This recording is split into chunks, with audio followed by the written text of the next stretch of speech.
नमस्कार।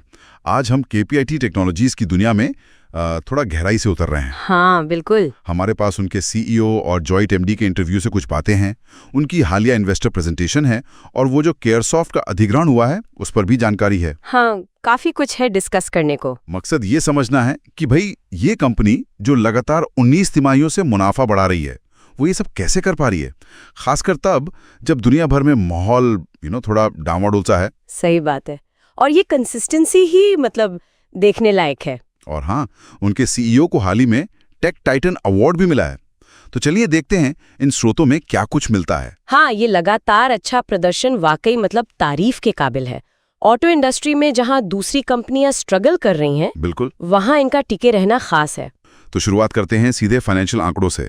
FY25 तो काफी शानदार रहा इनके लिए। हाँ, बहुत मजबूत आंकड़े हैं। कांस्टेंट करेंसी में देखें तो 18.7% रेवेन्यू ग्रोथ, ईबिटा मार्जिन भी बढ़िया 21%, और मुनाफे में तो गजब का उछाल है 41.2%। हाँ, पर इसमें वो एकमुश्त आय भी शामिल है, ये ध्यान रखना होगा, लेकिन फिर भी ओवरऑल ग्रोथ बहुत सॉलिड है। सही।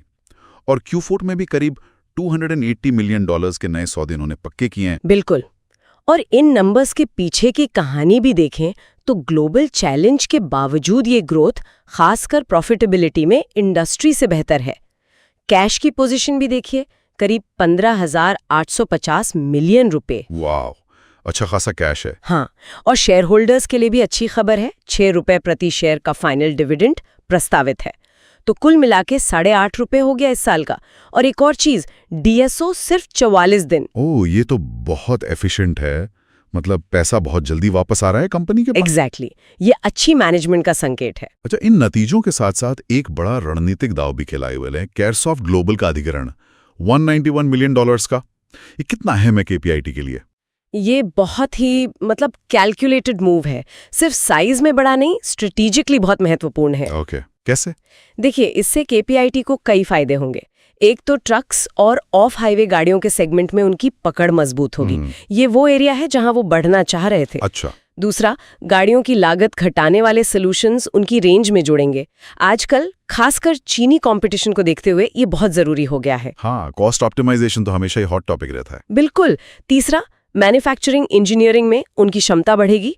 और चौथा, चीन के बाजार में तेजी लाने में मदद मिलेगी। और सबसे अच्छी बात शायद ये है कि ये पहले दिन से ही EPS एक्रेटिव होगा। हाँ, यही सबसे खास बात है।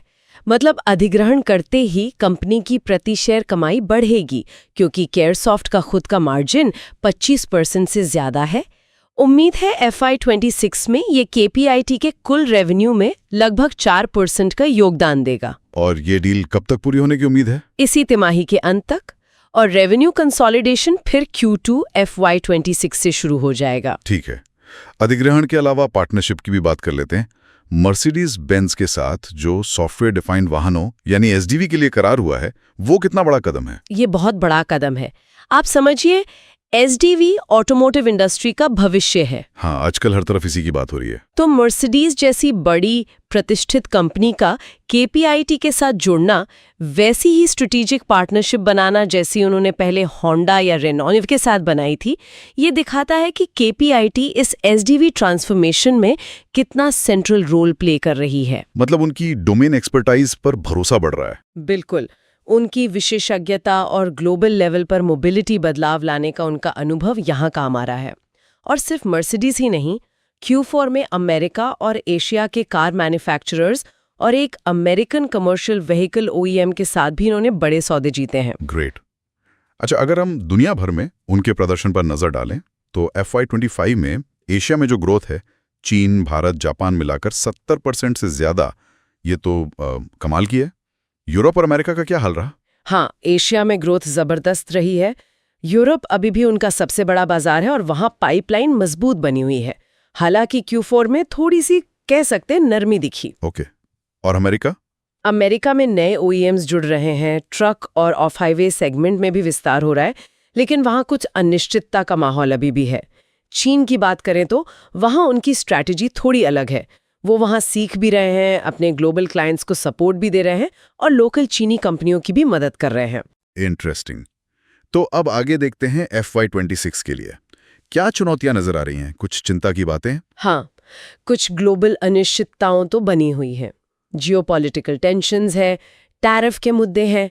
इनका असर ये हो रहा है कि सौदों को फाइनल होने में, मतलब डील कन्वर्जन में थोड़ा ज्यादा वक्त लग रहा है। अच्छा, यानी पाइपलाइन तो है पर क्लोजर धीमा हो रहा है। हाँ, कुछ ऐसा ही। और कुछ मामलों में ये भी देखने को मिल रहा है कि क्लाइंट्स अपने बजट को थोड़ी रीप्रायोरिटाइज कर रहे हैं, जिससे मौजूदा रेवेन्यू पर थोड़ा असर पड़ सकता है, भले ही नए सौदे मिल रहे हों। लेकिन ओवरऑल पाइपलाइन, खासकर यूरोप में, अभी भी काफी स्ट्रांग है। एक और बात नोट करने वाली है कि जो बड़े सौदे जीते हैं उनको पूरी तरह से रैंप अप होने में, यानी उनसे पूरी कमाई शुरू होने में उम्मीद से थोड़ा ज्यादा समय लग रहा है। तो उसकी रिकवरी कब तक उम्मीद करें? उम्मीद है कि H2 FY26 मतलब साल के दूसरे छमाही में स्थिति बेहतर होगी। एक पॉजिटिव चीज ये है कि ऑफशोरिंग बढ़ने की उम्मीद है, मतलब काम भारत से ज्यादा होगा, जिससे मार्जिन को सपोर्ट मिल सकता है। और ग्रोथ के मौके कहाँ दिख रहे हैं? फोकस एरिया क्या रहेंगे? देखिए, सॉफ्टवेयर डिफाइंड व्हीकल तो सबसे बड़ा मौका है ही। उसके साथ साथ कॉस्ट घटाने वाले समाधान, साइबर सिक्योरिटी गाड़ियों के लिए ऑटोमेटेड ड्राइविंग, खासकर लेवल 2+ और उससे आगे 8 चिप पावर ट्रेन और कनेक्टेड कार सर्विसेज, ये सब हॉट एरियाज हैं। बिल्कुल। AI का इस्तेमाल भी प्रोडक्टिविटी बढ़ाने और नए समाधान बनाने में और बढ़ेगा। और जैसा मैंने पहले कहा, कमर्शियल गाड़ियों और ऑफ हाईवे सेगमेंट में विस्तार मीडियम टर्म में अच्छी ग्रोथ देगा। तो कुल मिलाकर देखें तो KPIT टेक्नोलॉजीज ने मुश्किल वैश्विक माहौल में भी अपनी पकड़ बनाए रखी है, मुनाफा कमाया है। केयरसॉफ्ट अधिग्रहण और मर्सिडीज जैसी पार्टनरशिप से वो रणनीतिक तौर पर सही दिशा में बढ़ रहे हैं। हाँ, उनकी दिशा स्पष्ट है। भविष्य के ग्रोथ एरियाज पर फोकस है। हालांकि कुछ बाहरी अनिश्चितताएं हैं जिनका सामना उन्हें करना पड़ेगा। वो तो है, लेकिन उनकी नींव मजबूत दिखती है।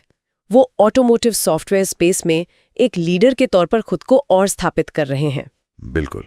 और जाते जाते एक सवाल श्रोताओं के लिए छोड़ जाते हैं सोचने को। जैसे जैसे गाड़ियां और ज्यादा सॉफ्टवेयर सेंट्रिक होती जा रही हैं और लागत के साथ साथ इनोवेशन की रफ्तार भी बढ़ रही है, क्या आपको लगता है कि KPIT जैसी खास भारतीय टेक कंपनियां ग्लोबल ऑटो इंडस्ट्री के भविष्य को आकार देने में और भी बड़ी भूमिका निभा सकती हैं, खासकर तब जब चीन से कंपटीशन का दबाव भी लगातार बढ़ रहा है? इस पर जरूर सोचिएगा।